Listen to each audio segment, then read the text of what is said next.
Donc, une œuvre singulière, très singulière, qu'on peut interpréter de multiples manières. Et donc, aujourd'hui, on va voir quelques pistes d'interprétation, sans que ce soit évidemment exhaustif. Alors, c'est une œuvre que, de toute façon, déjà, ce qui en fait sa singularité, on n'aurait jamais dû avoir.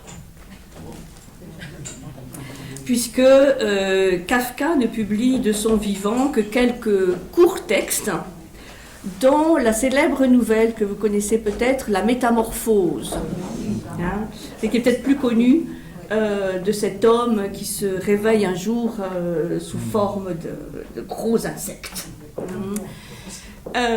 Donc celle-ci est publiée de son vivant, et tout le reste, qui se compte évidemment par centaines de pages, eh bien Kafka le voue à la destruction. Sachant que la tuberculose qu'il a peut le faire partir d'un moment à l'autre, il souhaite de manière très claire et réitérée que tous ces manuscrits soient brûlés, soient détruits après sa mort.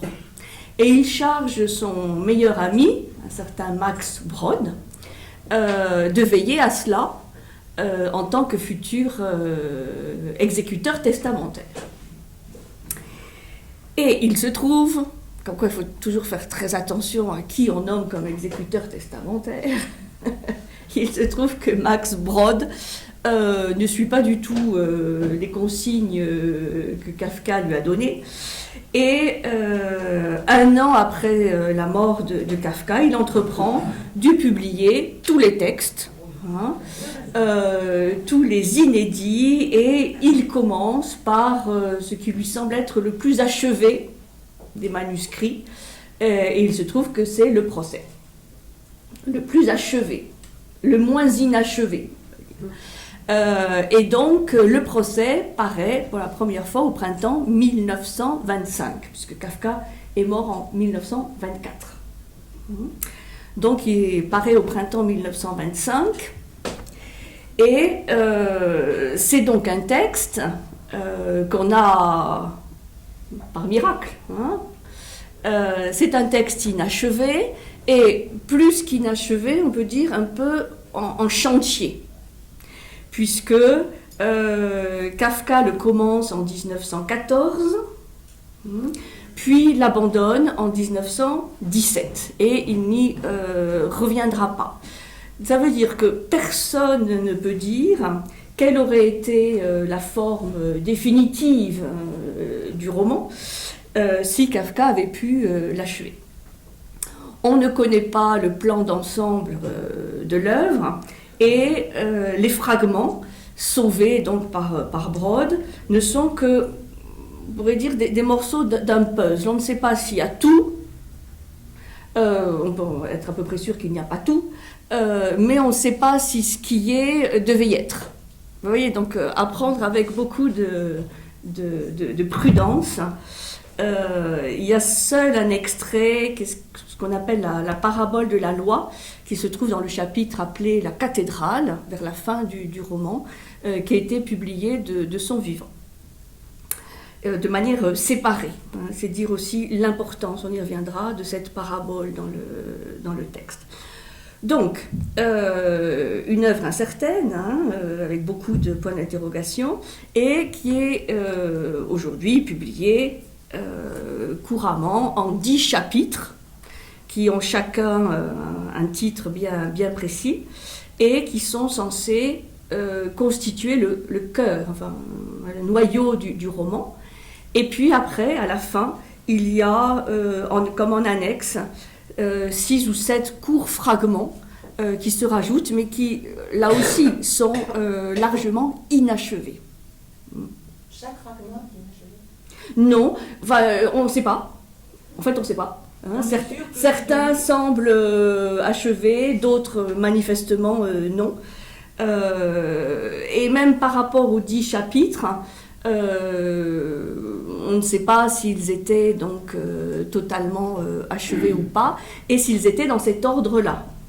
Sauf pour le premier et le dernier, puisque le premier s'appelle l'arrestation, c'est le début quand même de l'histoire, et le dernier, entre guillemets, qui s'appelle la fin. Donc on peut imaginer que la fin, c'est la fin, et l'arrestation, le début. Pour tout le reste, disons que, voilà, on n'a aucune certitude.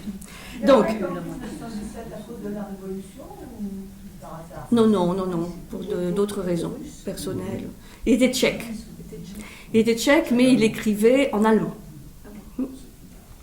Alors, ce qui est très étrange, donc, c'est une question qui peut encore se poser, d'où les interprétations multiples, c'est que c'est un ensemble hypothétique de textes fragmentaires inachevés.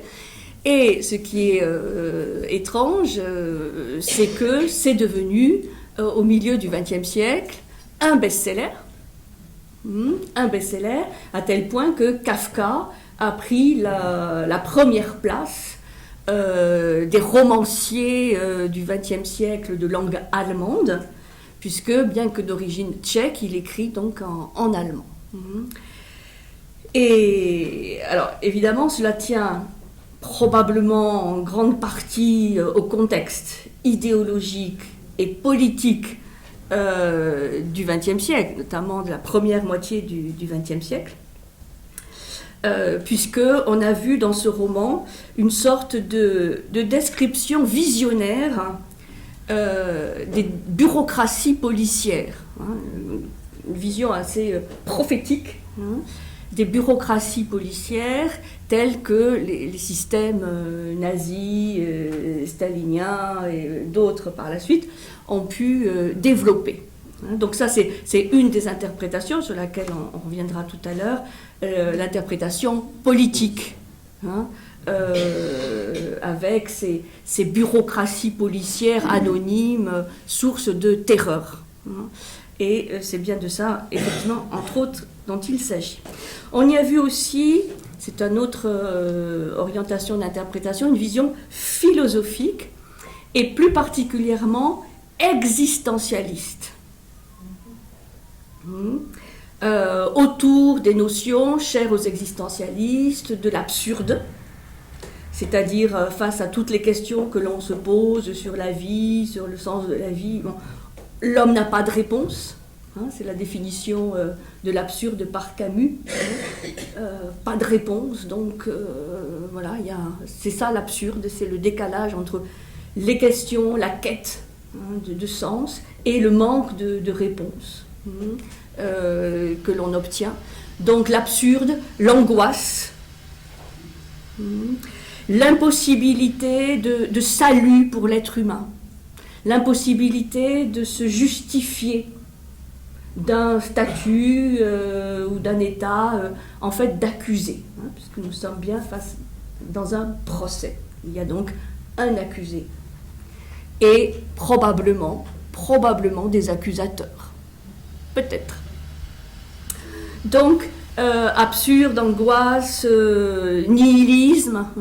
Et on a vu dans le héros du procès, qui s'appelle Joseph K, on ne connaît pas son nom, il s'appelle K, un peu le frère ou le cousin de l'étranger, de Meursault, dans l'étranger de Camus. Donc, c'est vrai qu'ils peuvent se ressembler. Donc, interprétation politique, interprétation philosophique, et d'autres, notamment un grand volet psychanalytique aussi, sur lequel je ne parlerai pas trop pour privilégier les autres, mais il faut savoir que ça fait aussi partie des interprétations possibles. Alors, ce qui est intéressant aussi, c'est de se constater, comme avec Orwell, qu'il y a un adjectif qui s'est créé à partir de cet univers décrit dans le procès, quand on dit quelque chose de kafkaïen, c'est pour qualifier ce mal du XXe siècle, les ressorts absurdes de l'administration judiciaire et politique, l'administration en général. mais aussi kafkaïen, ça définit aussi un peu les dépressions névrotiques, hein, nihilistes. C'est-à-dire, il n'y a pas de sens, absence de sens. Alors, que raconte le roman? Je me suis posé la question de si je vous le racontais, en tout cas en résumé ou pas, parce que c'est vrai que ça déflore toujours un petit peu le sujet et le style tout à fait inimitable, et l'ambiance, hein, et l'atmosphère du livre, mais c'est peut-être quand même un passage obligé pour mieux comprendre après les interprétations, surtout si la lecture date un peu. Hein. Alors, j'ai sélectionné quelques chapitres, hein, pour vous dire un petit peu ce qui se passe d'essentiel. Mais évidemment, il ne faut pas croire que ça se limite à cela. Bien sûr. Donc, chapitre 1, arrestation.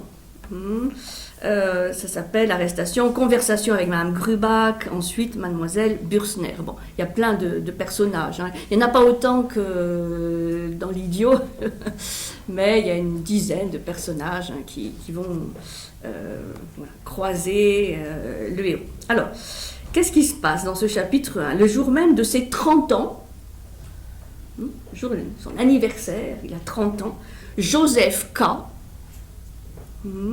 qui est fondé de pouvoir dans une banque, donc il a un bon job.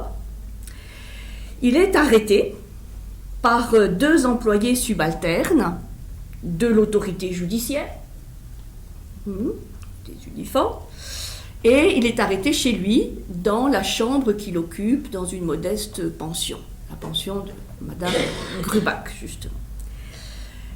Et il croit d'abord à une plaisanterie, à une farce, hein, que lui feraient ses collègues. Et puis, il comprend quand même assez vite que, non, c'est sérieux. Alors, les 2 hommes qui l'arrêtent ne savent pas, enfin ne savent rien, ils ne savent pas quelles sont les charges retenues contre lui. Et il va être déjà interrogé dans la chambre voisine, hein, la locataire voisine, qui est cette mademoiselle Bürsner. Et donc il n'apprend pas grand-chose. Par contre, ce qu'il apprend, et là c'est le premier paradoxe de l'histoire, c'est que même en état d'arrestation, il demeure libre de ses mouvements, c'est-à-dire qu'il va pouvoir continuer à aller travailler à la banque comme si de rien n'était, avoir des soirées avec ses amis, enfin aller, venir. Hein, voilà. Il est arrêté mais libre.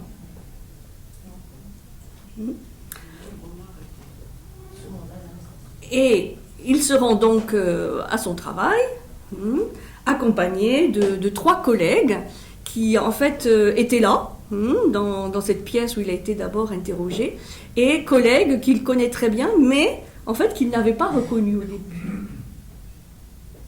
Donc, voilà, c'est pour vous décrire un peu déjà l'ambiance, l'atmosphère étrange. Je passe sur le chapitre 2, qui est intéressant, mais bon, peut-être pas essentiel pour l'histoire. Chapitre 3, début de l'instruction. Et donc, Joseph K. apprend que le dimanche suivant, donc un dimanche, il est convoqué à un interrogatoire concernant l'enquête sur son arrestation. Alors, il se rend au lieu qu'on lui indiquait. Ça, c'est très intéressant. Il ne parvient pas à trouver le lieu précis où se déroule l'instruction, enfin l'audience, au siège le tribunal, et il va errer pendant 1 heure dans l'immeuble, sans forcément demander trop son chemin, mais il va errer pendant 1 heure dans cet immeuble, avant de rencontrer une femme, une sorte de blanchisseuse, hein, qui s'occupe du linge, qui le conduit jusqu'à la salle d'audience. Donc au bout d'1 heure, enfin, il va trouver la salle d'audience. Évidemment, on lui reproche son retard. Et dans cette salle d'audience se trouvent de nombreux hommes habillés de noir. il va se présenter au juge d'instruction et se plaint du traitement infligé par les deux hommes qui l'ont arrêté. Donc il ne se démonte pas, hein, il se plaint auprès du juge du traitement qu'on lui a infligé. Et il met en cause clairement le fonctionnement de la justice.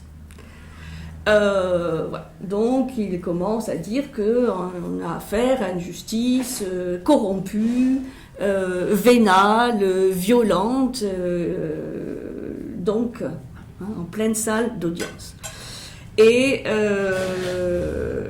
il dénonce la gangrène en fait de cette autorité ou administration judiciaire. Alors là, c'est un peu comme dans un théâtre, il est applaudi à tout rompre par une partie de la salle, pendant que l'autre moitié de la salle le siffle, le hurle. Enfin, c'est une ambiance assez particulière. Et il s'attire alors un avertissement du juge d'instruction qui lui fait remarquer quand même que son attitude négative est contraire à son intérêt. C'est-à-dire qu'il n'a pas intérêt à critiquer l'autorité judiciaire, et quand il sent que, ça peut sentir un peu le roussi, il quitte la salle sans plus parler.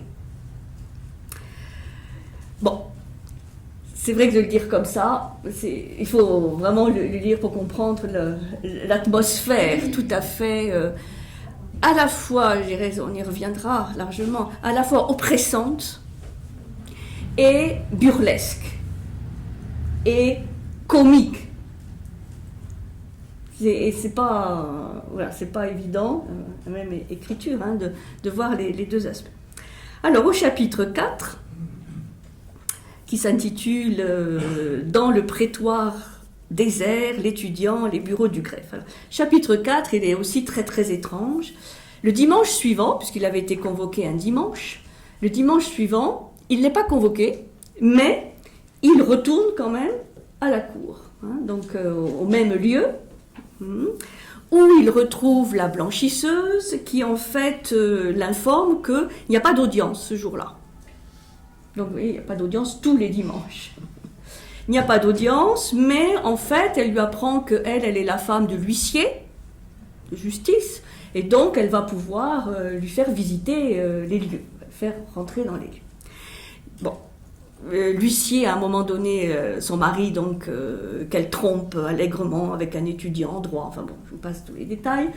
L'huissier arrive, et il propose à Joseph K. donc de l'accompagner, consulter les archives du tribunal. Lui, il est huissier, donc il a toutes les clés, et les voici partis à la découverte de ce tribunal.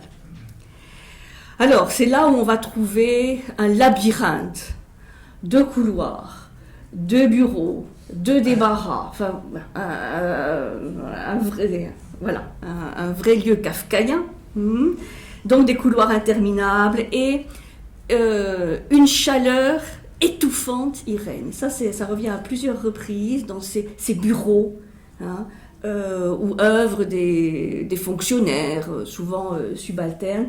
Il y fait une chaleur étouffante, oppressante. On ne peut plus respirer. Et donc, dans leur déambulation, ils vont croiser plein d'autres accusés qui errent dans les couloirs ou qui essaient de savoir un petit peu ce qui se passe pour eux. Et la caractéristique de ces accusés, c'est qu'ils sont totalement épuisés, fatigués, épuisés par tout ce que leur demandent ces procès et ce statut d'accusé. Donc là, on comprend que ces gens sont physiquement atteints par la longueur et les difficultés de leur procès, et évidemment, on imagine qu'il va en être de même pour Joseph. Brusquement, donc, il se sent mal à l'aise, il étouffe, il a besoin de sortir pour respirer un peu d'air frais, mais il s'en va avec le sentiment de ne pas avoir avancé du tout dans la procédure et de ne pas avoir compris plus. Le chapitre 5, alors c'est un chapitre court, mais là aussi très étrange, qui s'appelle le bastonneur. Donc là, on revient à la banque où Joseph travaille, et à un moment donné, il ouvre la porte d'un débarras.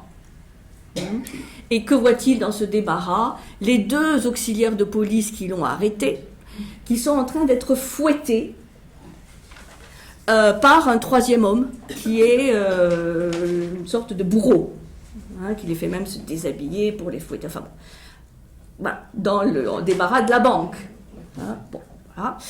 Et donc, évidemment, Joseph est très choqué, puisqu'il dit au bourreau, mais moi, j'ai pas voulu les dénoncer. Donc, ils sont pas responsables. Puisque c'est des auxiliaires, c'est des fonctionnaires subalternes, donc ils ne savent pas ce qu'ils font, on ne peut pas les accuser, et surtout pas les châtier. Bon, rien n'y fait, le bourreau continue, et donc Joseph n'en peut plus, il ferme la porte, et le lendemain, il va quand même regarder s'ils sont toujours là. Ils sont toujours là. Donc là, c'est une scène vraiment burlesque. Enfin, elle est à la fois dramatique, tragique, mais aussi par son exagération et son non-sens totalement loufoque. Et ils sont toujours là. Et il va demander à quelqu'un que le nécessaire soit fait pour nettoyer ce débarras comme s'il était rempli de vieilles archives. On ne saura plus par la suite ce qui se passe avec ces auxiliaires, s'ils ont été tués ou pas. Alors, le chapitre 6, donc, vous voyez, ce sont des chapitres qui n'ont pas tellement de lien les uns avec les autres. C'est pour ça qu'on peut imaginer qu'ils soient dans un ordre différent. Le chapitre 6 s'appelle l'oncle. Lénie, un autre personnage féminin. Alors, peu après, il y a son oncle qui est prévenu de ses ennuis, on ne sait pas comment, mais qui vient lui rendre visite et qui lui reproche de ne pas prendre au sérieux son procès, d'être trop dilettante, de ne pas s'occuper de sa défense. Ce qui intéresse l'oncle, c'est que, évidemment, ce procès nuit à la réputation de la famille. C'est pas tant par amitié pour son neveu que par rapport à la réputation de la famille qui est mise en danger. Et donc, il lui propose de s'adjoindre les services d'un avocat qu'il connaît bien, Maître Hulde, qui est un avocat, plutôt pour les pauvres gens, mais qui est un vieil ami de l'oncle. Et donc, ils se rendent chez l'avocat, qui est malade, qui est au lit, mais qui quand même les reçoit, qui a une très jolie infirmière, Lénie, qui est aussi la maîtresse de l'avocat, évidemment, et qui va devenir un peu la maîtresse de Joseph. Et pendant que Joseph, pendant que l'oncle et l'avocat discutent de ce qu'ils peuvent faire pour sauver Joseph, Joseph s'en va avec Lénie, la jolie infirmière. Et c'est comme s'il n'y avait plus de procès. Lénie est quand même plus importante. Et à la fin, plusieurs heures après, l'oncle continue à vraiment reprocher à Joseph d'être quand même très léger par rapport à sa défense. Donc, là, on voit que toute la première partie du livre, il cherche à comprendre, il cherche à essayer de voir, mais c'est comme s'il n'était pas concerné. Il est très distant. Donc, on lui propose un avocat, oui, pourquoi pas, il va voir le tribunal quand même pour essayer de voir, mais on le sent un peu lointain de tout ça. Comme s'il n'y croyait pas vraiment. Enfin, c'est une interprétation. Alors, le chapitre 7, on a l'avocat, l'industriel et le peintre. Ce sont d'autres rencontres d'un industriel qui veut essayer de l'aider aussi, d'un peintre, qui veut essayer de l'aider. En fait, aucun des personnages qu'il rencontre, on ne sait s'il est bon ou méchant, ou s'il veut l'aider ou lui nuire. Ça fait partie de l'ambiguïté du roman, et dire, à la fin, il est seul, quoi. Voilà. c'est un des grands sujets aussi du roman, la solitude d'un accusé, mais de l'homme en général, qui ne peut s'appuyer sur personne. Donc, à mesure que son procès approche, Joseph a de plus en plus de difficultés à aller travailler, à se concentrer, et là, il commence à devenir obsédé par ce procès. Et là, oui, il prend conscience qu'il va falloir peut-être faire quelque chose pour se justifier, de son innocence, puisqu'il se déclare innocent auprès de ses amis, enfin ses amis entre guillemets, et qu'il va falloir se bouger un petit peu. Alors, il continue à s'interroger aussi sur ces rouages insaisissables de la justice.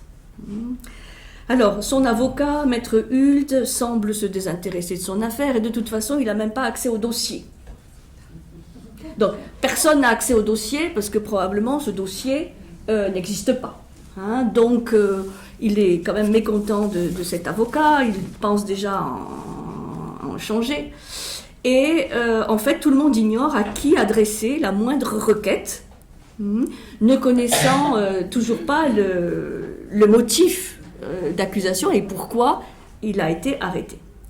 Alors, il comprend que le secours d'un avocat n'est pas utile, dans la mesure où la justice semble faire peu cas des avocats, et il pense que seul un réseau de relations pourrait lui venir en aide. Et donc, il se propose de se défaire de son avocat et d'assurer seul sa défense. Donc là, il a pris la mesure du problème et il veut, ça y est, se défendre, mais se défendre seul et avec peut-être quelques amis qui pourraient l'aider. Il ne sait pas trop par quelle démarche commencer et il a une sorte de réflexion obsessionnelle qui le ramène sans cesse à son point de départ. Et son travail à la banque s'en ressent, ce qui fait qu'on commence à vouloir prendre sa place. Et le fameux directeur adjoint qui a son bureau à côté, dès qu'il s'en va, hop, il fouille dans ses affaires, dans ses placards, pour prendre la place du fondé de pouvoir. Bon, donc les ambitions, les intrigues, et c'est alors que l'un de ses clients, un industriel, qui s'appelle Bloch, je crois, lui conseille d'aller voir un peintre. Oui, c'est un peintre du nom de Tintorelli. Et donc il va dans son atelier qui se trouve dans une annexe du tribunal. Alors ça s'explique quand même de manière plus ou moins rationnelle par le fait que ce peintre, il fait des portraits des juges. Et donc là, Joseph va commencer à voir des portraits de juges. Mais c'est toujours des juges considérés comme subalternes. C'est-à-dire, on ne voit jamais les juges plus haut gradés qui sont à l'origine probablement des décisions. Et donc, bon, il y a tout un entretien avec le peintre et il lui demande s'il est innocent. Joseph dit oui, je suis innocent. Il lui dit dans ce cas-là, ça va être plus facile.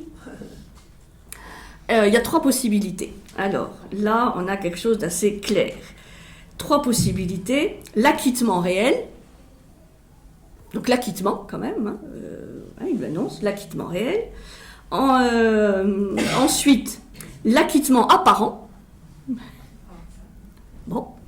Et enfin, l'atermoiement illimité. L'atermoiement, c'est-à-dire, on reporte l'atermoiement illimité. Alors, on se dit, tiens, il y a un petit espoir quand même d'un acquittement réel, acquittement apparent et atermoiement.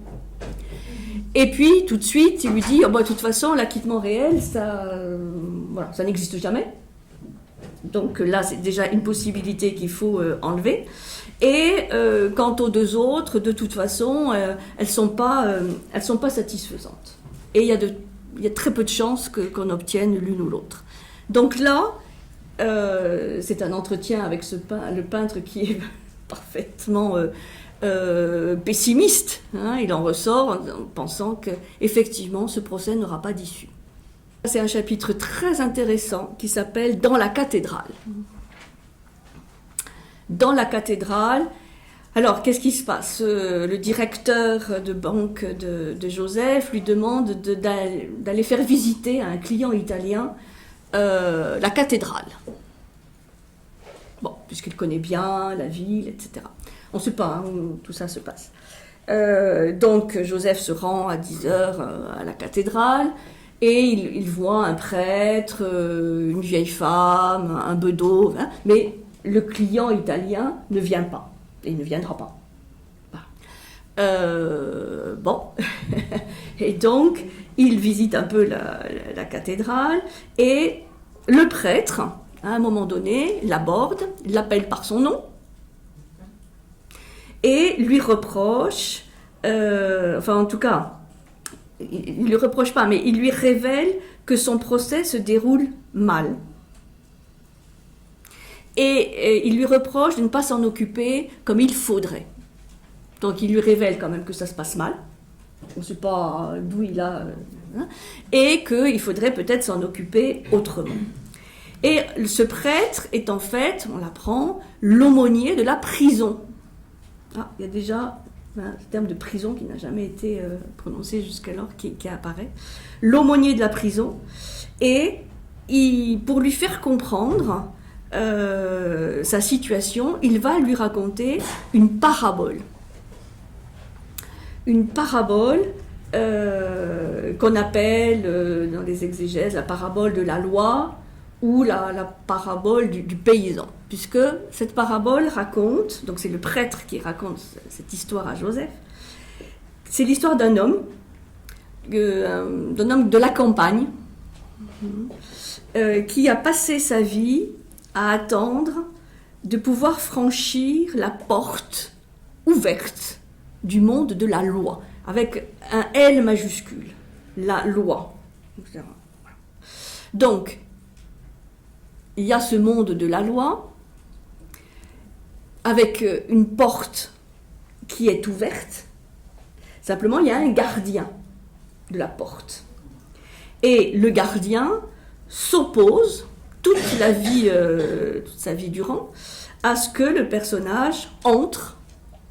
Parce que cet homme de la campagne est venu pour connaître le monde de la loi. Il s'oppose à ce qu'il entre, et même si l'homme essaie d'infléchir le gardien, il n'obtient rien. Et lorsqu'il sent sa mort venir, il demande au gardien « Mais pourquoi je suis le seul à vouloir rentrer dans ce monde-là? Pourquoi il n'y a pas d'autres personnes qui sont venues ?» Donc, je restais toute ma vie seule à attendre ton bon vouloir. Et là, le gardien lui répond qu'en fait, cette porte n'était faite que pour lui. Et donc, ça explique pourquoi personne d'autre ne s'est présenté. Le gardien s'en va et ferme la porte. Puisque l'homme meurt, cette porte n'était faite que pour lui, donc il l'a fait. Bon. C'est très étrange, hein, et là, vous pouvez imaginer le nombre d'interprétations possibles. Alors, ce qui est intéressant, c'est que Joseph est choqué par cette histoire, et il commence à dire au prêtre « Ah, mais cet homme, il a été trompé par le gardien. » Trompé par le gardien, puisque cette porte n'était faite que pour lui, pour qu'il entre dans le monde, et il lui a interdit l'entrée. Donc il a été trompé par le gardien. Et là, le prêtre va commencer tout un argumentaire pour montrer qu'effectivement, on peut considérer que le gardien a trompé l'homme, mais qu'on peut aussi imaginer que l'homme a trompé le gardien. Donc, que le gardien est supérieur à l'homme, et qu'on peut considérer aussi que l'homme est supérieur au gardien. Et une troisième hypothèse, c'est que le gardien, en fait, obéit à la loi, en fait partie, face à l'homme qui ne peut pas y accéder. Donc là encore, le gardien serait supérieur à l'homme. Alors ça c'est intéressant, j'y reviendrai tout à l'heure, parce que c'est vrai que dans ce roman, on trouve constamment des échafaudages d'hypothèses. C'est basé sur des hypothèses. Et là, on voit bien avec ce discours du prêtre que, bon, finalement, on peut faire plein d'hypothèses et toutes les hypothèses sont aussi probables, possibles, valables, les unes que les autres. Donc on ne peut pas trancher, on ne peut pas décider de manière claire. On reste dans une sorte d'incertitude, de flou, on peut dire une chose, son contraire, et les deux sont aussi valables l'une que l'autre. Donc Joseph, quand même, s'est pris un peu d'amitié, si on peut dire, avec le prêtre, il lui demande de l'aider, mais le prêtre refuse, et donc Joseph invoque son travail, qu'il est déjà très en retard, et il quitte les lieux.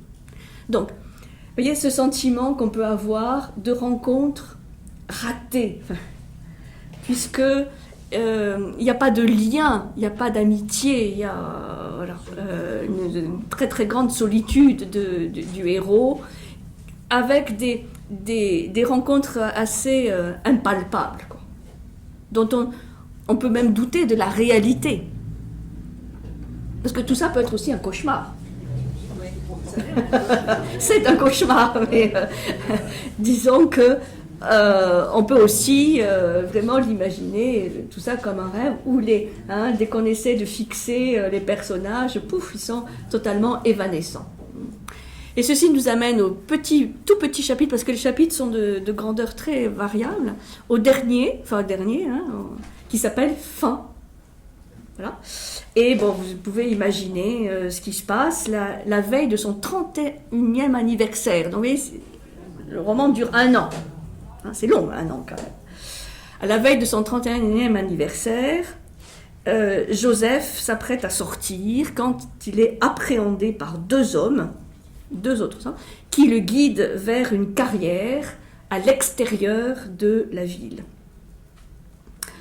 Ils le déshabillent, ils lui mettent la tête sur une pierre, puis l'un des deux lui tient le cou, quand l'autre, avec un couteau de boucher, le poignarde à 2 reprises en plein cœur.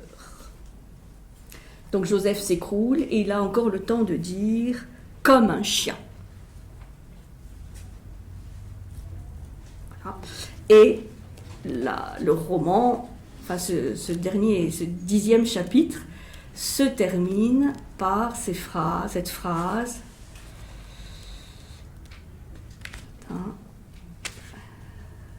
C'était comme si la honte allait lui survivre.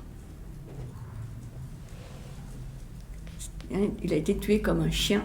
C'était comme si la honte allait lui survivre. Bon, voilà l'histoire. Ça te fait rire. Oui. Disons, c'est sombre, hein. C'est sombre. Mais c'est polyfacétique. C'est-à-dire, je vais vous expliquer, évidemment, en résumé, quelles sont les principales interprétations que les exégètes ont fait du roman. Ça, c'est nécessaire. Mais je terminerai par celle qui m'est le plus chère et qui est la moins étudiée, qui est le fait de considérer tout ce roman, tout cet écrit, comme du théâtre. Parce que il y a beaucoup, ça se prête à la mise en scène. D'ailleurs, Orson Welles en a fait un film, c'était adapté au théâtre. Beaucoup de lieux qu'on rencontre, que ce soit le tribunal, que ce soit l'atelier du peintre, la cathédrale, sont vraiment des lieux théâtraux. Et avec une sorte de décor. Il y a le clair de lune, très souvent, qui est cité comme s'il y avait tout le temps des clairs de lune. Bon. Comme si c'était un décor de théâtre, un décor fixe. et puis des personnages totalement burlesques, grotesques, même un peu loufoques. Et donc, on peut aussi le lire de ce point de vue, avec un grand comique, parce que ça semble très noir comme ça, mais il y a plein de moments où on rit. Enfin, ça dépend de son tempérament. Vous savez que j'ai ri. Parce que il y a aussi dans le roman des personnages qui rient. Hein, je reviendrai. Donc, on peut aussi, sans que ça exclue les autres interprétations qui sont plus classiques, disons. Hein. Mais c'est vrai que, un peu, oui, comme le comédien dell'arte, c'est des caractères totalement exagérés. Et tellement exagérés que, bon, évidemment, ça fait miroir des absurdités, des exagérations, mais il y a aussi un côté comique. Et j'ai lu quelque part que, là encore, les problèmes de traduction font que beaucoup de traducteurs ont gommé, presque, enfin, consciemment ou inconsciemment, ce côté comique, ce côté burlesque, au profit d'une traduction plus sérieuse, mais ou plus classique, donc plus noire. Bon, je vous le livre comme ça. Alors, ce qui est sûr, c'est que ce roman va influencer profondément et durablement la littérature occidentale. Et notamment tout ce courant philosophique, hein, de l'absurde, de l'existentialisme, représenté par Sartre, hein, notamment dans La Nausée.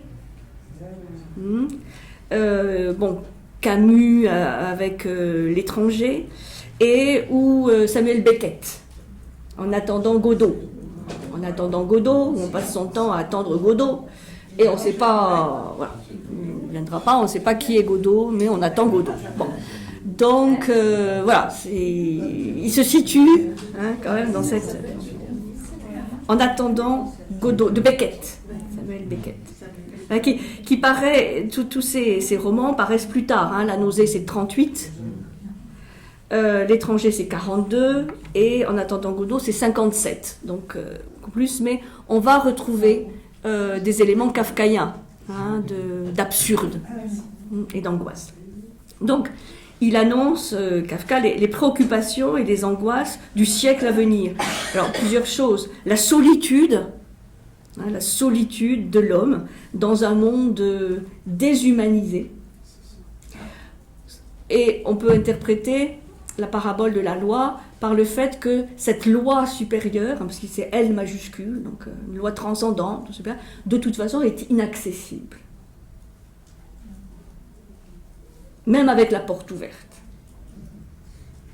Parce que c'est ça qui est étrange, c'est qu'il aurait pu rentrer, la porte était ouverte. Il aurait pu passer outre l'interdiction du gardien, il ne le fait pas. C'est comme s'il y avait une impossibilité existentielle, ontologique, pour l'homme d'aller vers ce monde supérieur ou transcendant. Donc, la solitude dans un monde déshumanisé, le face-à-face avec l'horreur de sa condition, c'est-à-dire se sentir vraiment accusé, suspect, un peu pestiféré, hein, à la société, et la certitude d'un avenir qui de toute façon sera incompréhensible, sans espoir.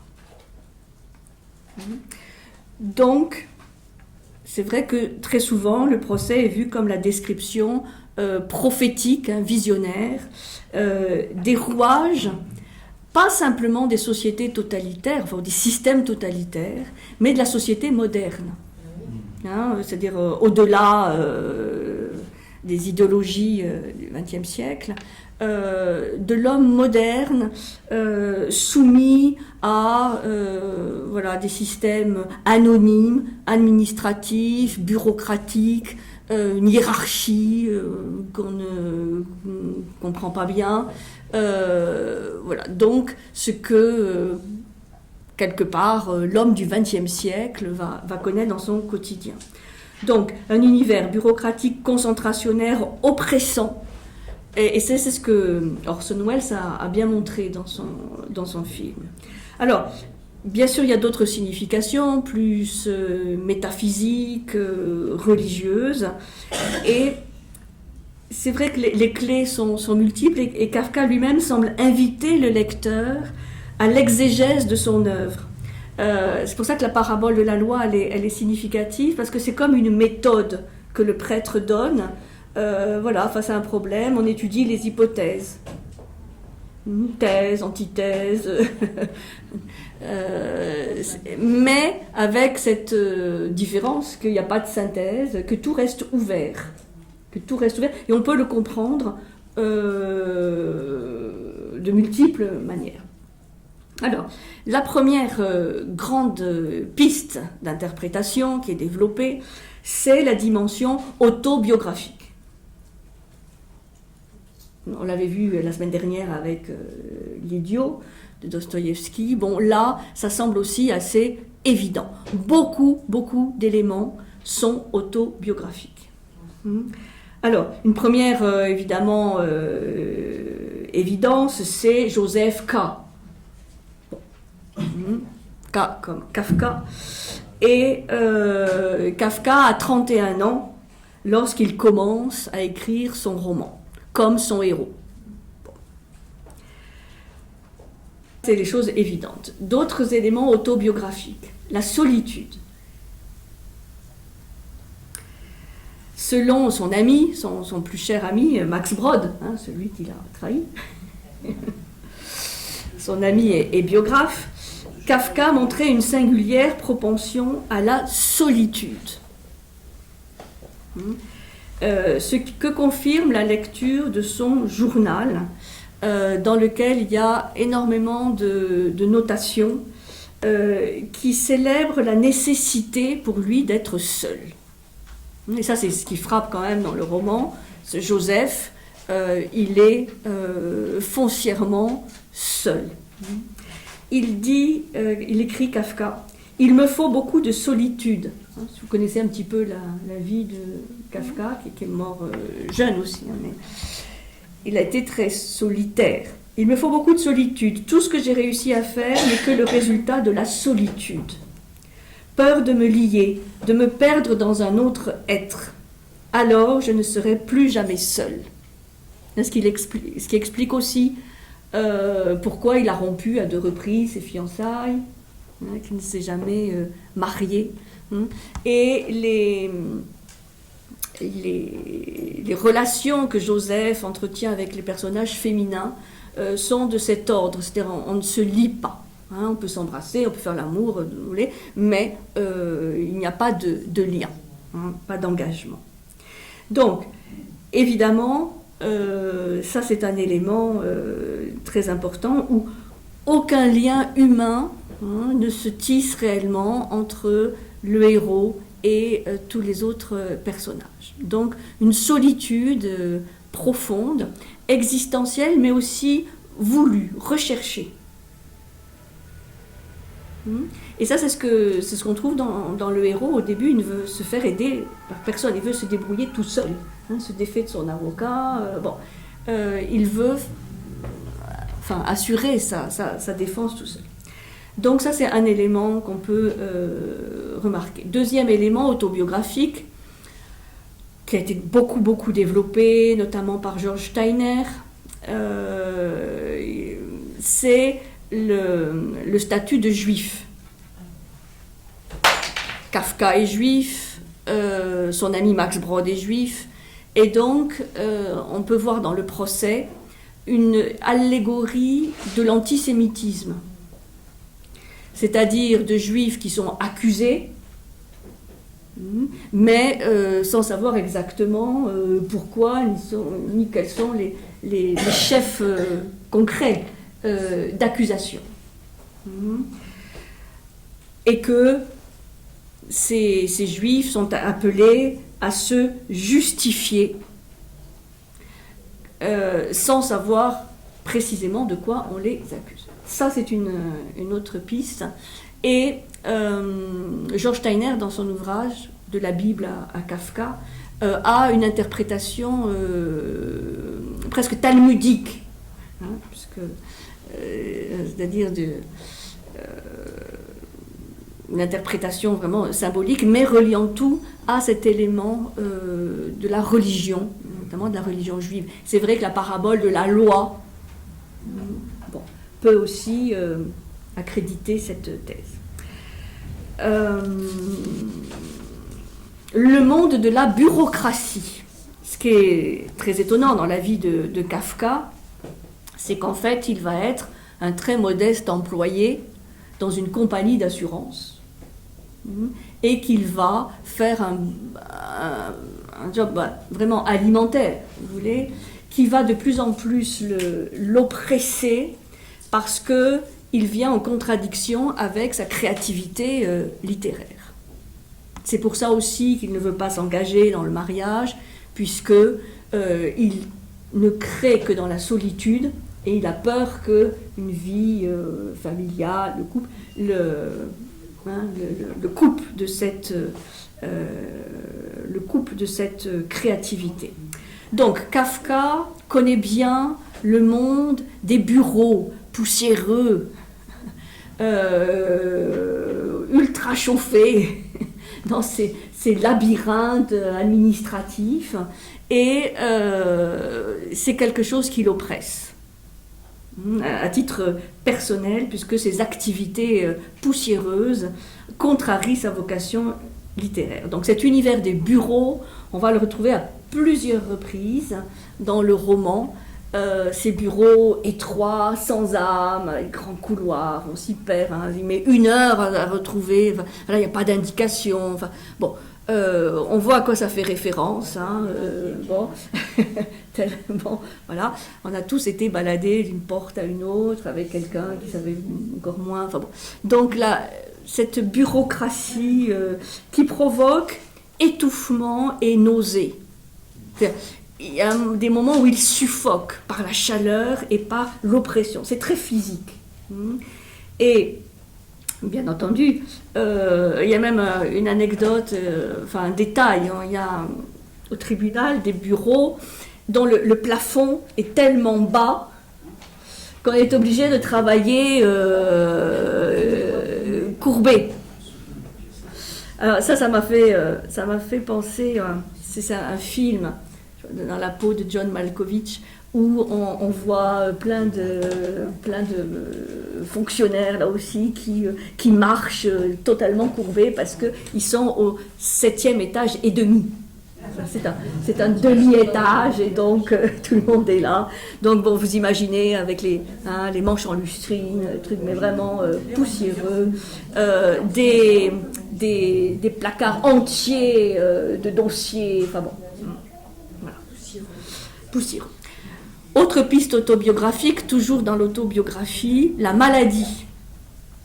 Il faut savoir que Kafka est atteint de tuberculose, ce qui peut aussi expliquer les étouffements, les nausées, enfin toutes ces fièvres qu'il ressent.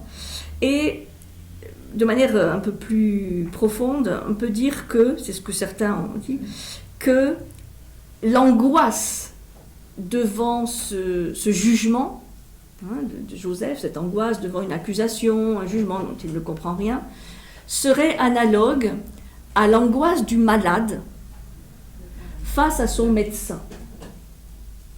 Il est dépressif en fait. Il est plus que ça. Oui, enfin disons... Il analyse sa dépression. Ça peut. Alors ça c'est dans le registre de l'interprétation psychanalytique aussi, puisque des rapports très compliqués avec son père. Enfin bon, c'est vrai que c'est une vie particulièrement malmenée, voilà, difficile, très très difficile. Et donc ça serait une allégorie de ce malade qui redoute d'être condamné par les médecins presque à son insu, sans savoir exactement la gravité, la cause, enfin en étant tenu à l'écart en fait de sa maladie. Et donc, c'est un mélange d'impatience, de crainte, mais aussi de fascination ou de vénération pour ceux qui représentent l'autorité. Parce qu'il y a une sorte de...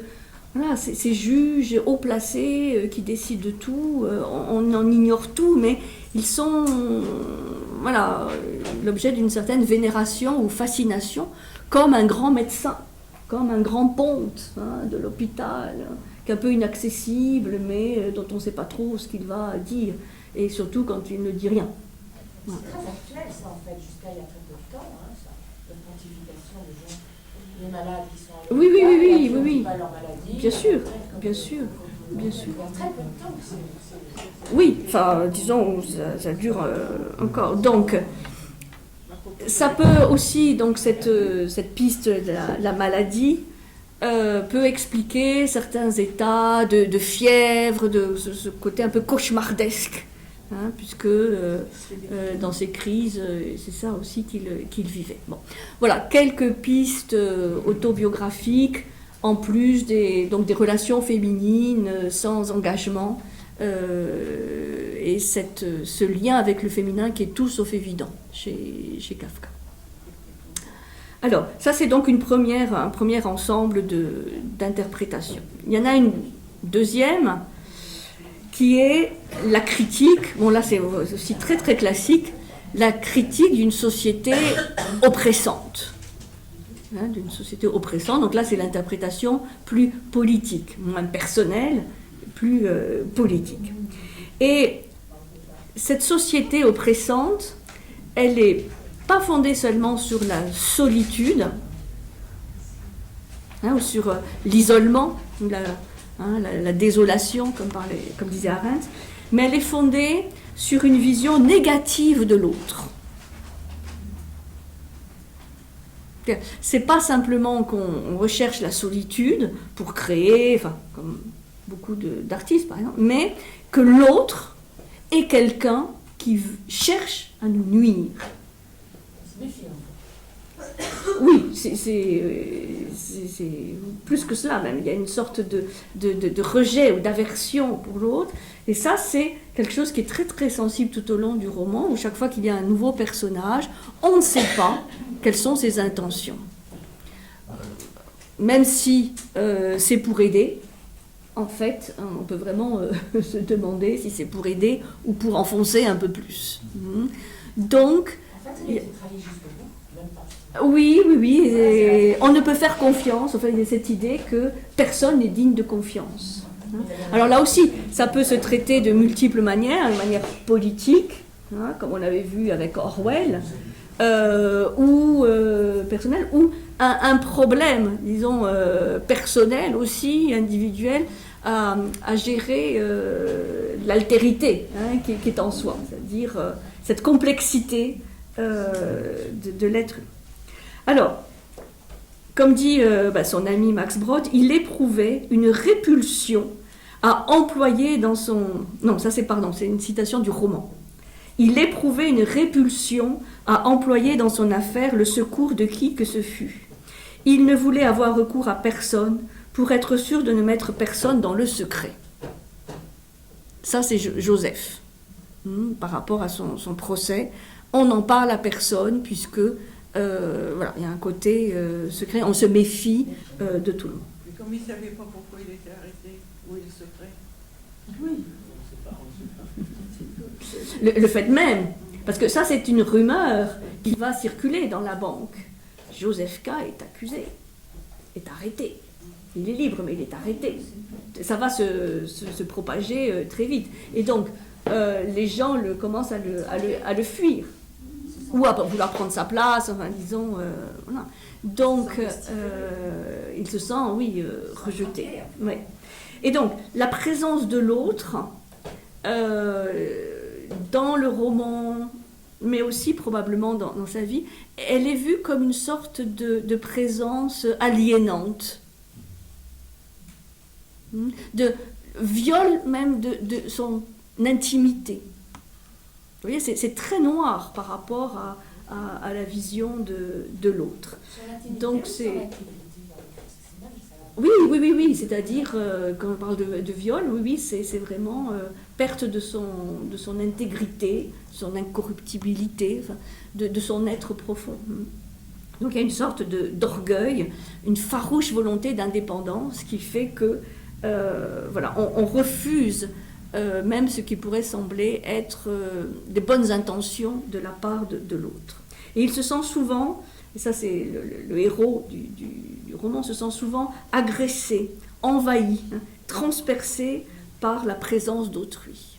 Donc l'autre, ça, on retrouve ça chez Sartre aussi.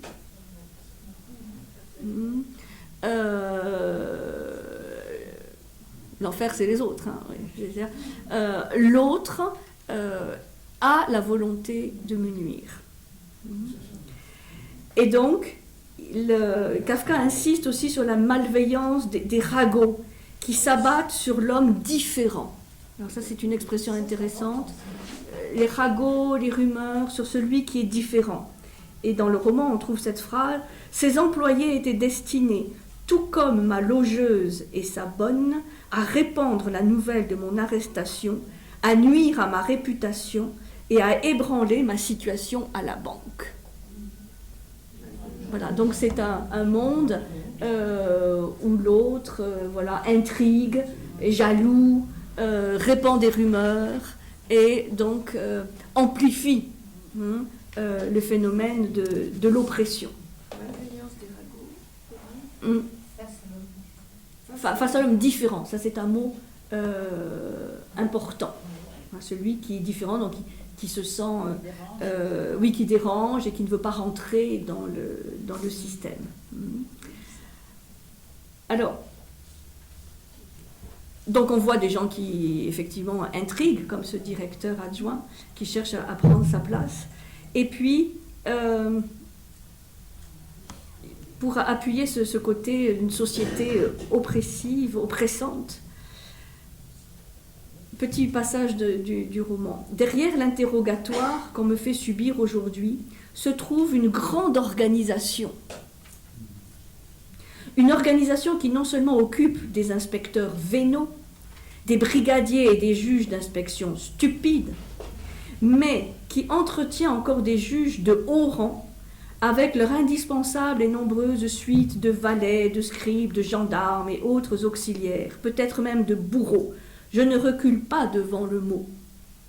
Et maintenant, le sens, messieurs, de cette organisation, c'est de faire arrêter des innocents et de leur intenter des procès sans raison, et la plupart du temps aussi, comme dans mon cas, sans résultat.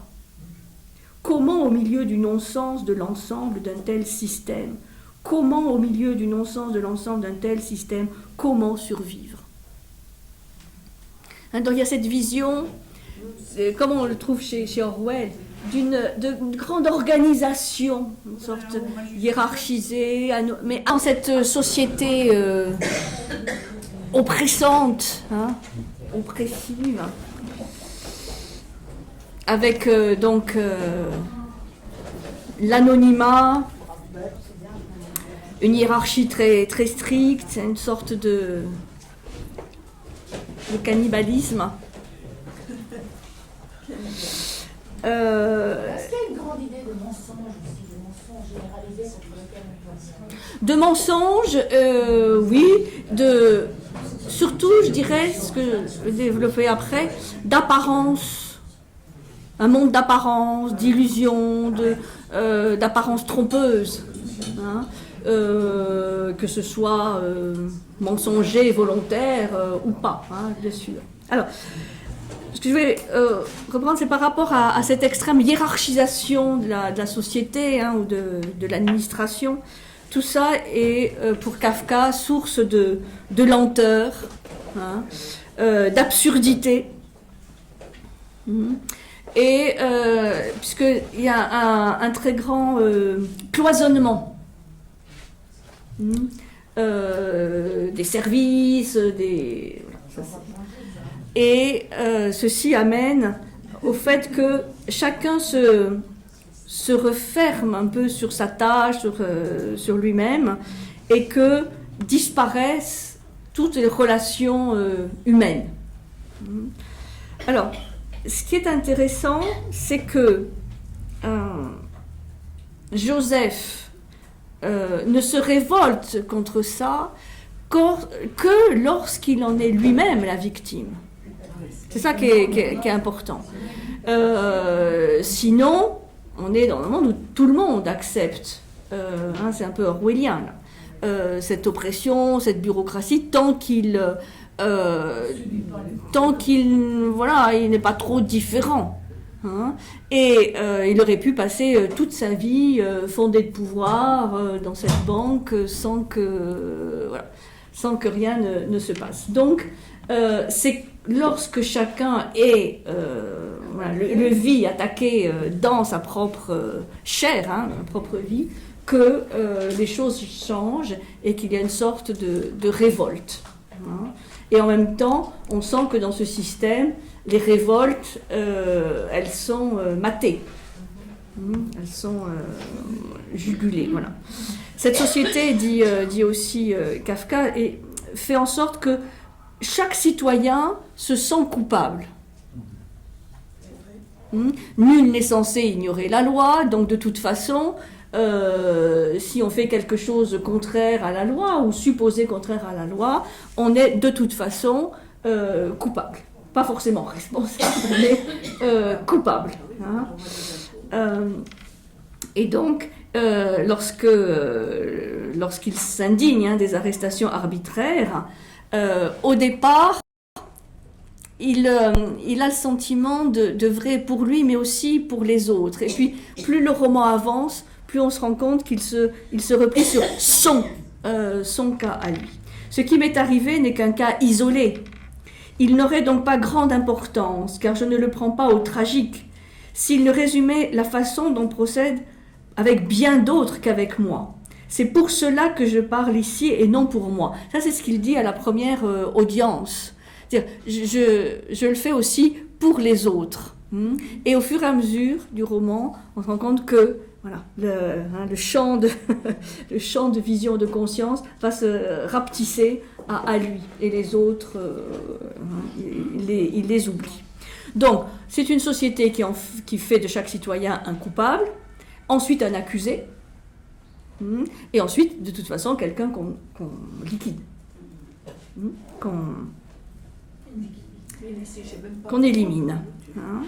Donc, c'est vrai que on a dans ce roman l'atmosphère d'un univers concentrationnaire, là où c'était poussé à l'extrême, mais aussi de nos sociétés très administratives, très bureaucratiques.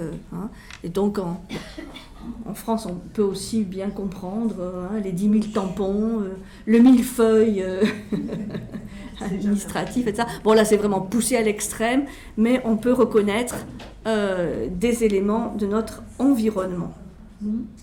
Alors, troisième grande piste d'interprétation, la portée métaphysique, on va dire métaphysique, philosophique et aussi religieuse.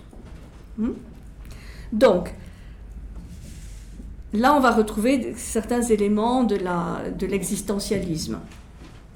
Donc, il trace un tableau vraiment très noir de la condition humaine, puisque ce Joseph K, c'est l'être humain, c'est le symbole de l'être humain. Et, pour reprendre une expression consacrée, c'est l'homme qui est en procès.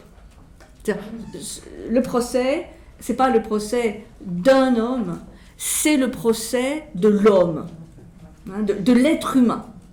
Puisque maintenant il faut dire de chacune et de chacun. C'est le procès de l'être humain, au niveau générique.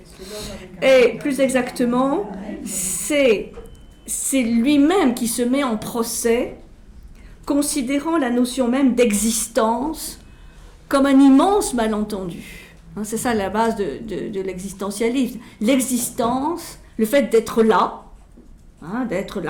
au monde, est le fruit d'un malentendu.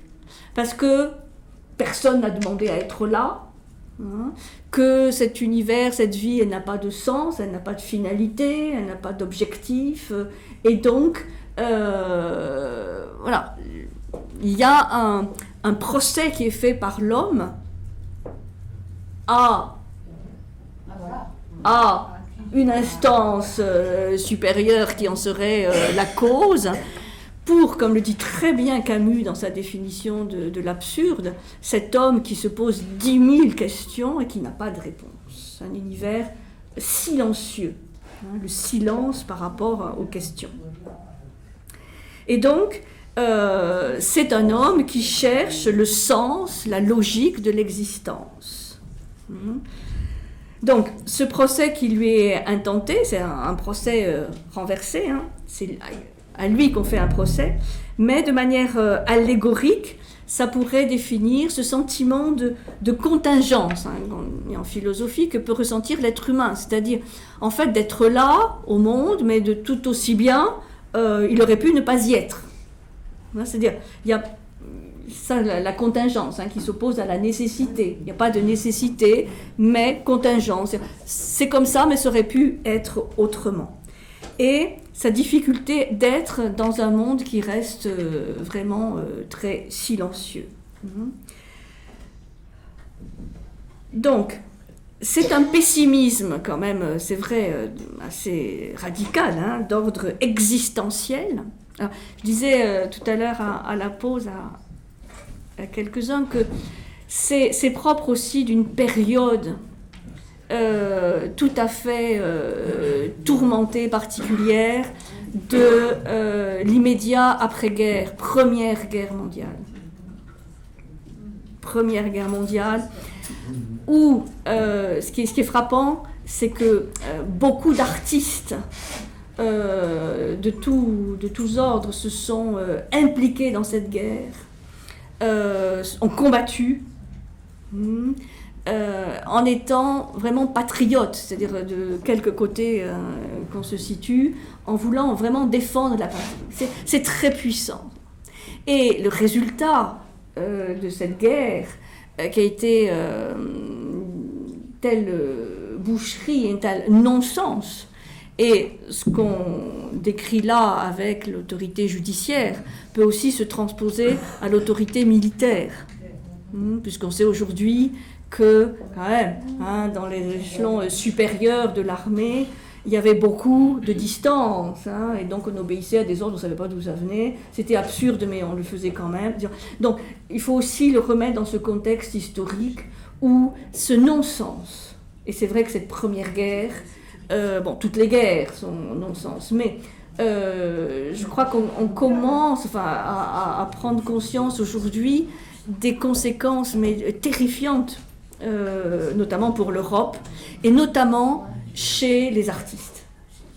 Parce qu'il y a énormément d'artistes qui sont morts au combat, morts au front, et ça a cassé aussi toute cette dynamique de l'art nouveau, hein, de la renaissance de l'art, et ça a vraiment cassé quelque chose et qui ne s'est jamais en fait relevé. Oui, c'est pour ça qu'on parle de vision ou de côté prophétique. Hein. Alors, donc un pessimisme d'ordre existentiel qui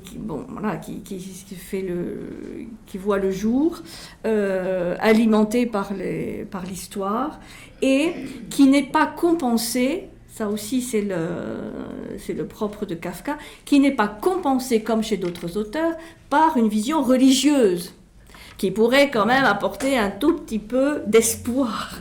Là, non, parce qu'on le voit avec le prêtre, qui est aussi l'aumônier de la prison, avec cette parabole où il n'y a pas d'issue.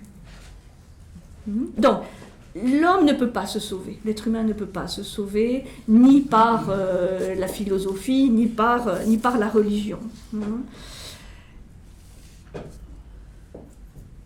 Donc, et ça je reviens sur cette parabole de la loi, parce que le malentendu est à tous les degrés, c'est-à-dire par rapport à l'exégèse qui est faite du gardien, de l'homme qui trompe l'autre, on reste sur l'idée d'une vaste supercherie, que les deux sont esclaves en fait, pour des raisons différentes, mais ils sont tous les deux de toute façon condamnés. Et ce dialogue entre le prêtre et Joseph se termine sur une incertitude. K termina par cette observation, mais ce n'était pas son jugement définitif. Il était trop fatigué pour pouvoir approfondir jusque dans ses dernières conséquences toute la portée de cette histoire. Le fait de faire toutes ces recherches, ces réflexions, ces hypothèses fatigue. Et là, c'est très physique. On voit des êtres qui sont épuisés. Et donc, à la fin, ils meurent dans une totale anémie, quoi. Alors, à la fin, pourtant, quand il est avec ses assassins, dans le dernier chapitre, il se demande si encore il n'y aurait pas une lueur d'espoir. Jusqu'au bout. Alors, je ne sais plus où j'ai je la dirai la phrase.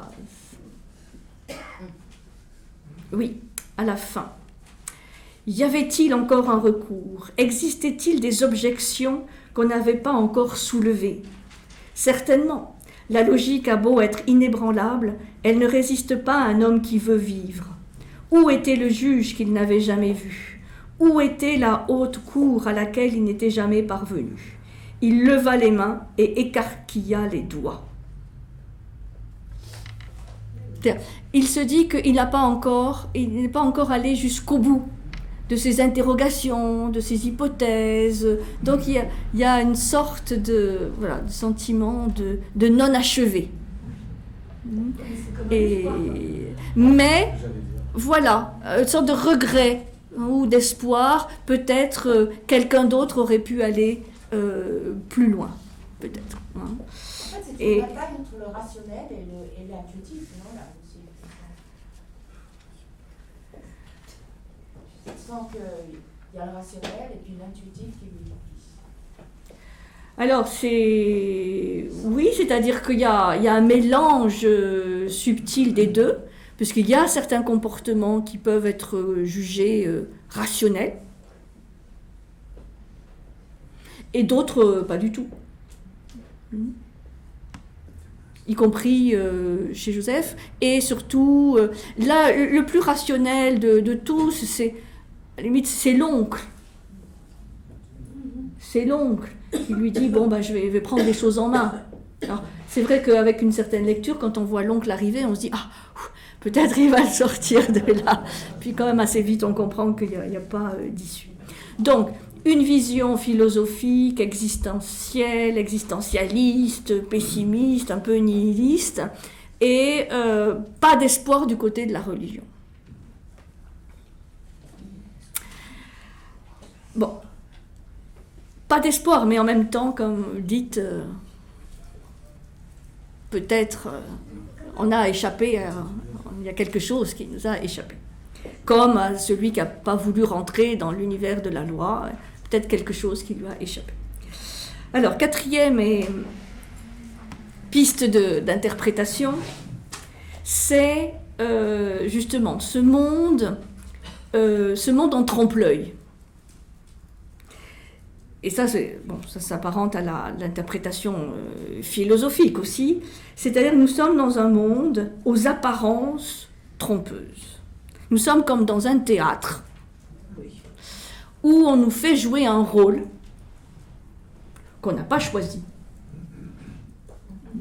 Rôle qu'on n'a pas choisi. Et ce théâtre, il y a plein de personnages qui y apparaissent, des personnages un peu de farce, que je disais tout à l'heure. Et je trouve que c'est une piste intéressante. Alors, je m'explique sur cette piste d'interprétation. En fait, les démêlés de Joseph avec la justice consistent toujours à faire la part du vrai et du faux, celle de l'apparence et de la réalité. Et il procède toujours par hypothèse. Voilà, il fait des hypothèses. Ça commence avec la première phrase du roman, qui est « Il fallait qu'on eût calomnié Joseph K. Un matin, sans avoir rien fait de mal, il fut arrêté. » Donc, hypothèse, ça s'ouvre sur hypothèse. Il fallait qu'on eût calomnié Joseph K. En fait, on n'en sait rien. Qui a calomnié, pourquoi donc, c'est hypothèse.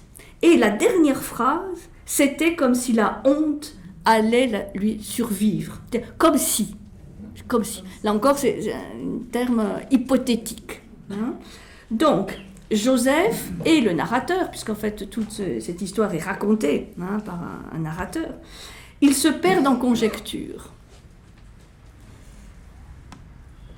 Et donc, tout le texte est construit de telle sorte que le prévenu en est réduit à procéder par hypothèse, que celles-ci sont toutes possibles et qu'aucune n'est jamais vérifiée. Et que toutes sont plausibles. Mais, attendez. Je fais un petit raisonnement pour que vous suiviez jusqu'au bout.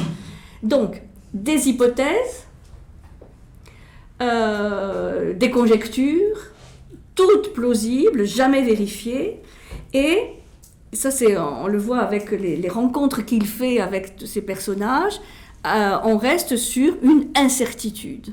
Comme je disais, veut-il m'aider, veut-il me nuire?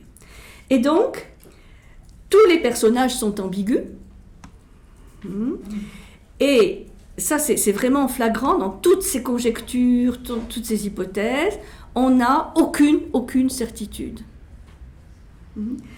Donc, ces hypothèses, elles portent sur les procès, elles portent sur les tribunaux, sur les juges, la justice, la loi, et on comprend que ce travail d'hypothèse, de conjecture, pour essayer de comprendre, va littéralement épuiser le héros, va totalement l'épuiser.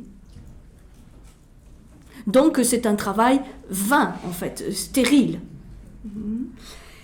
Et donc, si aucune des hypothèses qu'il fait n'aboutit à quelque chose de certain, de certitude, c'est qu'il vit une situation totalement paradoxale, contradictoire. On vit dans une réalité qui est complexe, paradoxale, contradictoire, où on peut faire toujours plein d'hypothèses, mais on n'aura jamais de réponse simple, de réponse claire. Tout étant un peu en demi-teinte. Et c'est ça qui est le dispositif un peu désespérant. C'est-à-dire, il est arrêté, mais il reste libre. Il est accusé, mais on ne sait ni pourquoi, ni par qui. Il est aux prises avec un adversaire insaisissable. Et cet adversaire insaisissable, c'est le réel, dans lequel il se meut. C'est-à-dire, contrairement à, on pourrait dire, une progression où on fait tomber les masques de cette réalité trompeuse, mais derrière un masque, il y a quelque chose qui ressemblerait peut-être un peu plus à la réalité, à une vérité. Là, c'est pas le cas. C'est-à-dire, il y a une hypothèse qui tombe, et il y a un masque qui tombe, une illusion qui tombe, mais on retrouve une autre. Et ça à l'infini. Donc, il n'y a pas de réel, il n'y a pas de vérité, il n'y a pas de réalité objective. Tout est un trompe-l'œil, des apparences trompeuses, dont on ne peut pas se sortir. Et donc, le héros évolue dans un monde de faux-semblants, d'apparences trompeuses. Et quand il y a une apparence qui s'effondre, il y en a une autre qui prend le relais et donc on ne peut pas, vis-à-vis de laquelle on ne peut pas faire confiance non plus.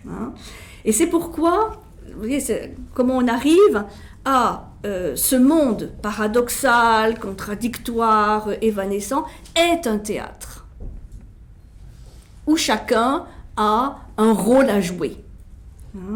Et ça me rappelle aussi un autre film américain qui s'appelle The Truman Show de Jim Carrey, où on fait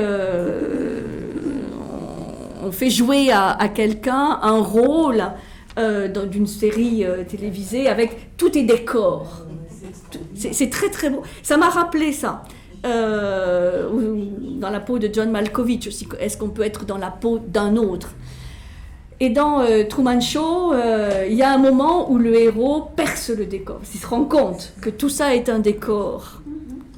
Qu'il est le héros d'un rôle qu'on a construit pour lui. Mais c'est ça. Et là, c'est aussi burlesque parce que c'est gros, ça fait rire. Et en même temps, c'est totalement tragique. Mais là, il perce le décor. Et il se rend compte de la construction. Là, avec Kafka, non. Non. Hein, il reste, disons, un rôle. Et donc, pourquoi on peut dire que ce monde est un théâtre et un peu une farce? Puisque, dès le début, Joseph le soupçonne. Dès les premières pages, quand il est arrêté, il pense qu'on lui a joué un tour. Mais mes collègues qui ont voulu s'amuser, me jouer un tour. Et pourquoi pas? C'est-à-dire, on peut aussi prendre cette hypothèse. Hein, et que son arrestation n'est qu'une comédie, en fait, montée par ses collègues. Et jusqu'à ses exécuteurs, donc là aussi, on voit le début et la fin, qu'il appelle de mauvais acteurs. Ces deux assassins sont de mauvais acteurs. Et donc, là aussi, on voit que de nombreux lieux sont décrits comme des théâtres. C'est la salle d'instruction, hein, avec son public qui applaudit à tout rompre ou qui siffle. Hein, on a l'impression d'être à l'opéra, hein, à l'opéra de Marseille, quand il y a des fausses notes. On est dans un lieu donc, théâtral. La banque aussi, qui est comme un décor, c'est pas vivant. Hein, on voit une ou deux personnes, mais sinon, c'est les rouages d'une banque très administrative. Et la cathédrale aussi, on voit ces personnages qui sont placés et qui jouent manifestement un rôle. Donc, il y a incontestablement, je pense aussi, un aspect comique.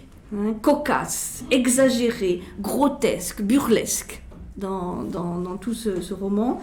Et c'est vrai que les interprétations plus classiques, hein, plus sérieuses, entre guillemets, politiques, personnelles ou métaphysiques, religieuses, mettent un petit peu de côté. Hein. Ce qui tendrait à confirmer un petit peu cette interprétation, c'est qu'à de nombreuses reprises, les personnages rient de bon cœur même. Et comme je disais tout à l'heure, il peut arriver aussi, nous, en tant que lecteurs, de rire. Il y a une anecdote qu'un de ses amis relate à propos de Kafka. Donc là, c'est plus Joseph, mais France. Quand Kafka lit à ses amis la Métamorphose, parce qu'il avait quelques amis à qui il lisait ce qu'il écrivait, quand Kafka lit à ses amis la Métamorphose ou bien le début du procès, ses amis qui connaissent très bien l'auteur et sa sensibilité, eh bien ses amis rient. Ils sont même pris de tels fous rires que Kafka lui-même en rit aux larmes, se tord, s'étouffe et doit s'interrompre. Donc, il y a aussi ce côté comique, une farce, où les caractères sont tellement grossis, tellement inimaginables, tellement extrêmes, que on peut en rire. Comme par rapport à tout ce monde de faux-semblants, d'apparences trompeuses, où on peut aussi développer l'humour, le comique. Oui, ça fait... on parlait de commedia dell'arte, mais c'est un gros... Et ça, je crois que on peut le voir sous cet angle-là. Souvent, parfois comique, souvent théâtral. Et c'est le style employé par Kafka pour nous faire réfléchir sur des choses sérieuses. C'est-à-dire, c'est pas parce que c'est grotesque, burlesque, hein, c'est le chapitre sur le bastonneur. Bon, ça peut renvoyer à d'autres choses, hein.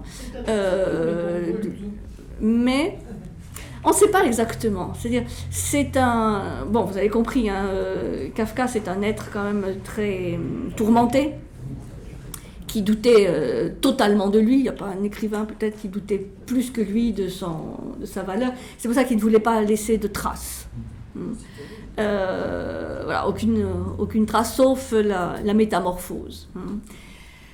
Et donc, il nous invite à réfléchir sur le destin, le sens de la vie de tout individu. Quel est le sens de la vie?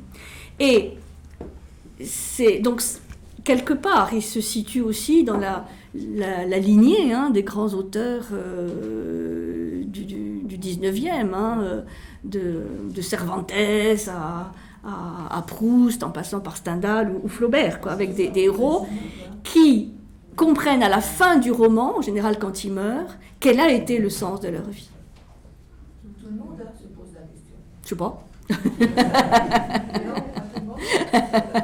Vous, oui, parce que vous êtes là.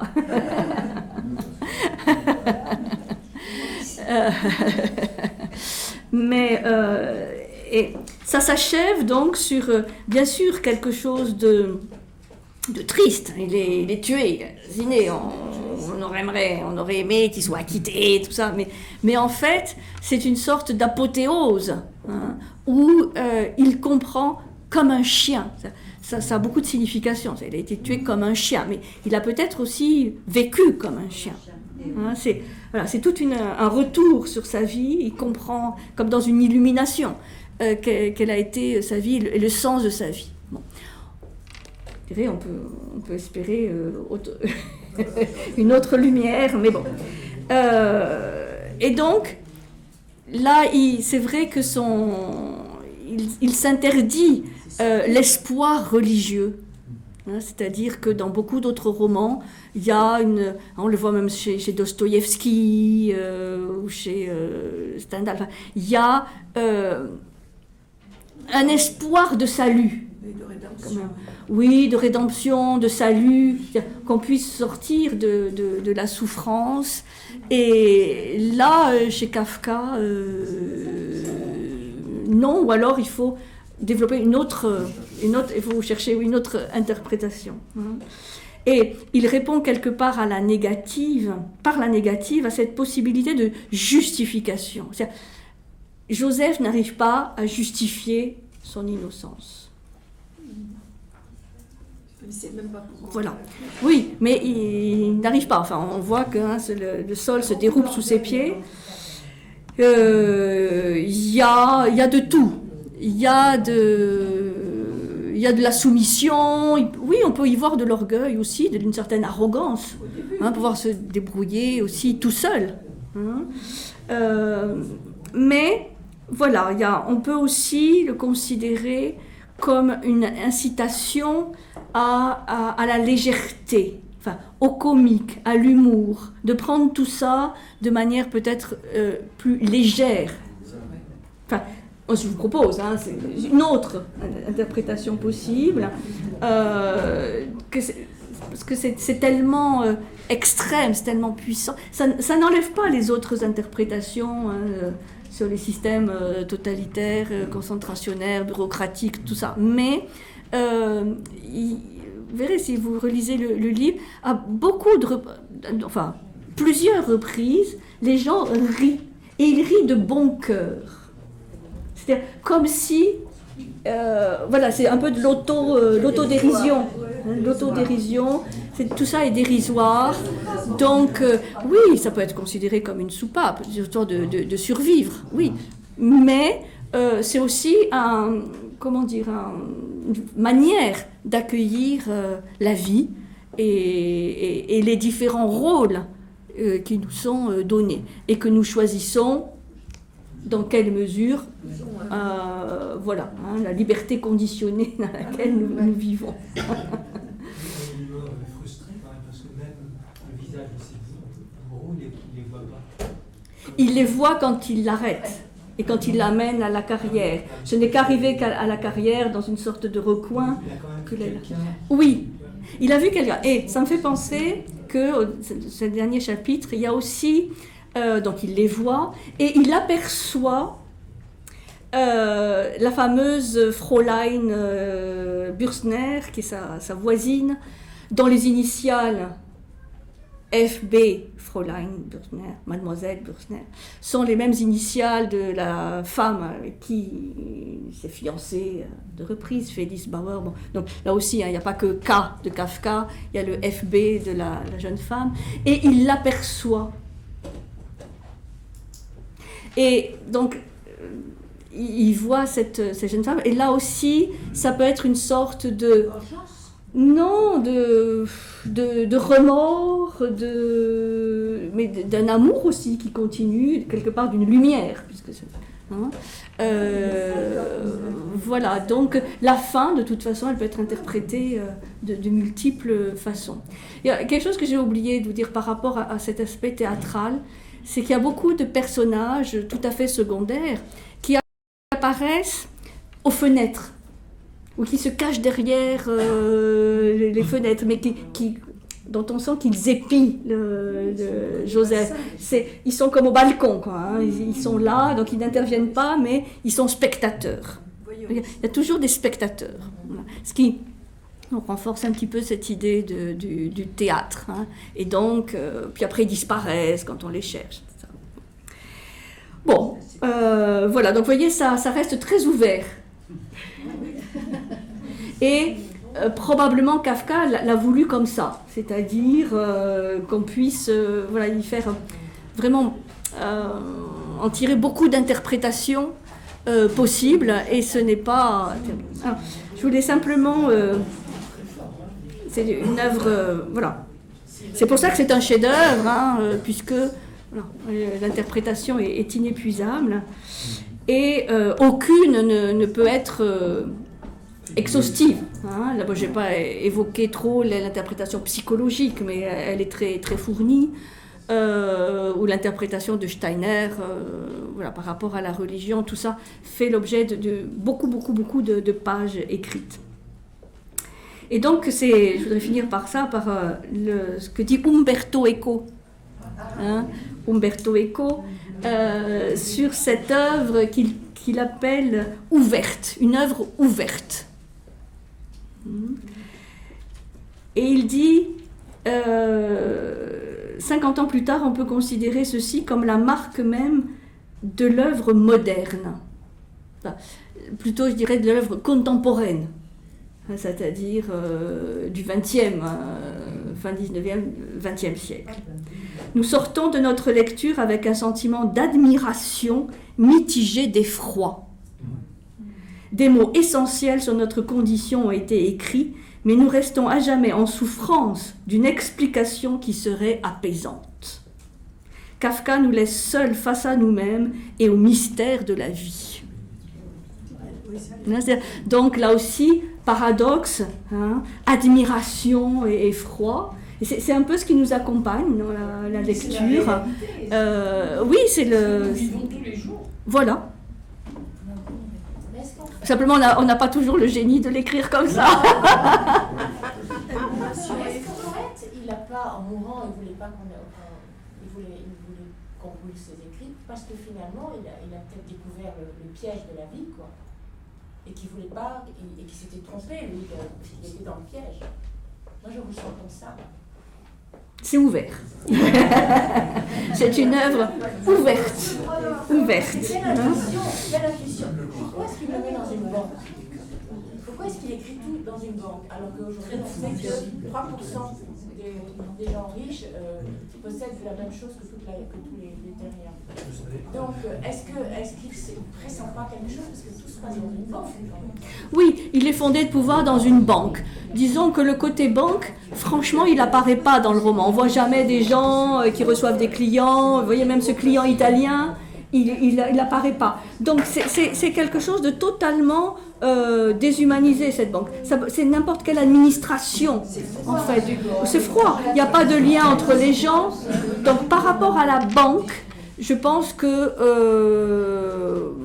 Enfin, moi, j'y vois pas d'interprétation possible par rapport à l'institution bancaire, plus l'administration. Oui, mais il n'y a rien sur la société de consommation. On ne voit pas de gens, tout le monde est... Mais les traîtres, ils sont enfermés dans un cagibi de la banque. Mais les traîtres... Celui qui bat les autres, là, c'est dans la banque. Mais c'est pas un traître. C'est dans un endroit. C'est un employé subalterne qui, lui, on lui a donné l'ordre de bastonner les autres, il obéit aux ordres. C'est pas un traître. Non, mais c'est quand même dans un cagibi de la banque. Oui, c'est un cagibi de la banque. C'est un cagibi de n'importe quelle administration. Imaginez, ces lieux du tribunal, c'est pas du tout comparable à nos palais de justice. Enfin, c'est sordide. Vous voyez le peintre qui est dans un coin du tribunal, le greffe. Alors, à un moment donné, quand il découvre les archives du tribunal, l'huissier de justice lui montre les archives du juge d'instruction. Et bon, il se rend compte que c'est des œuvres pornographiques, quoi. Donc, voilà, il n'y a rien sur les gens, sur les accusés. Enfin, donc, voilà, c'est l'absurde. C'est l'absurde. Paroxysme de l'absurde, ouais. Et en même temps, c'est quand il dit, Eco, il nous laisse seuls face à nous-mêmes et au mystère de la vie. Donc, bon, qui dit mystère dit que, voilà, il y a peut-être plein de choses à découvrir. Enfin, les interprétations, je crois que c'est l'œuvre qui a fait l'objet du plus d'interprétations possibles. Hein, parce que voilà, il y a des livres entiers d'exégèse du procès, et c'est sûrement pas fini. Vers kafkaïen. Même dans la mort, il n'est pas libéré des autres, puisqu'on publie quelque chose que même pas il voulait. Il travaillait jusqu'au bout. On ne sait pas s'il ne voulait pas, il aurait détruit lui-même peut-être. Il a envie de détruire. Oui, c'est très vrai. Disons, c'est vrai que quand on veut vraiment pas qu'il y ait de traces, on le fait soi-même. C'est vrai. C'est hypothétique. Eh oui, tout est hypothétique. C'est terrifiant. Il est fort, hein? Il est fort. Il avait 40 ans, il est mort à 40 ans. Il avait encore des choses à produire. Comment? Il avait encore des choses à produire. Parce que c'est un être. Oui, sûrement, oui. Bon. C'est une œuvre qu'on recontextualise aussi. Toujours, oui. C'est une œuvre qu'on recontextualise. Il y avait déjà ce contexte, mais après... voilà. On l'a réinscrit dans d'autres contextes. Voilà. Il faudrait voir dans un siècle ou deux, ce serait intéressant de voir comment cette œuvre va survivre. Si elle était justement trop attachée à un contexte politique, historique précis, ou si on y trouve des choses intemporelles. C'est quand même une condition humaine. Quand même. C'est la condition humaine, oui. Ouais, c'est la condition humaine. Dans le passé aussi. Ouais. Avec son père, surtout. Aussi, terrifiant. Ouais. Le problème de son père, qui se sentait soumis à l'autorité paternelle aussi. Donc là aussi, oppression, étouffement. Enfin, voilà, donc vous pourrez regarder l'interprétation psychanalytique, elle est intéressante aussi. Bon, on va laisser...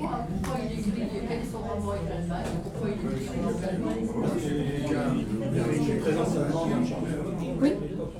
Il y avait une présence allemande. Oui, c'était. On parlait allemand à Prague, en grande partie. C'était l'Empire autrichien, automatiquement. C'était comme dit Richard, c'était l'Empire austro-hongrois, donc beaucoup parlaient allemand à Prague. Bon, on va arrêter là pour le procès.